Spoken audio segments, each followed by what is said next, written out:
The Bitcoin community is massive. It's like 100 million people worldwide. You're going to get all sorts of people in there making noises. What I'm saying is I'm in a lot of Telegram groups with Bill, and like we're talking about the OGs of the space who understand the space, and they're not the ones cheering on when Do Kwon's buying Bitcoin. They're not the ones dumping on him. They're the ones saying, like challenging the what this thing does and will it work.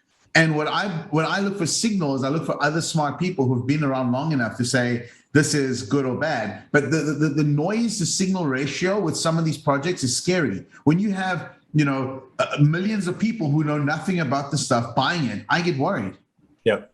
All right. So I want to move on. Last question. You guys have been great. So, we talked about this before the show, and we talked about it a little bit at the beginning, but, one question for each of you.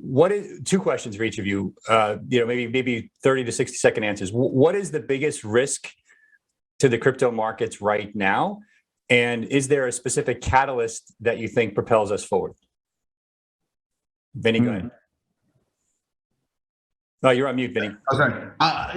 Look, the biggest risk really is an unwinding of all the stable coins out there, right?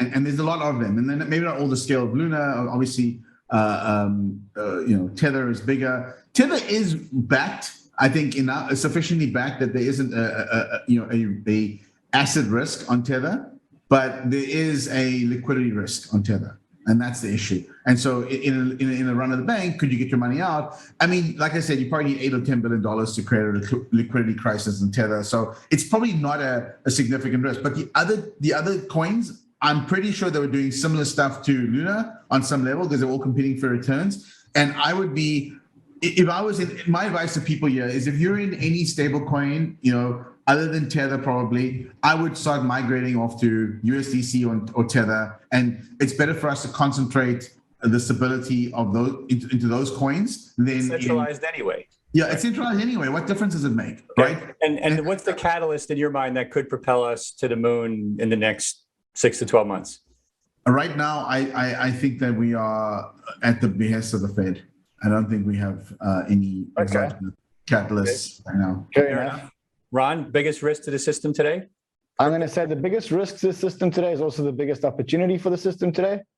ETH 2.0 merge. And I'll tell you why.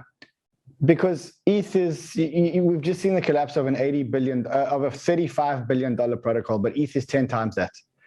And we don't know what we don't know. We think it's all going to go okay. And the probability is probably pretty high because you've got a lot of the smartest minds in the world working on it and testing and delaying, which is, for me, every time I hear a delay, it's like, thank God they're delayed. Let's rather get it right.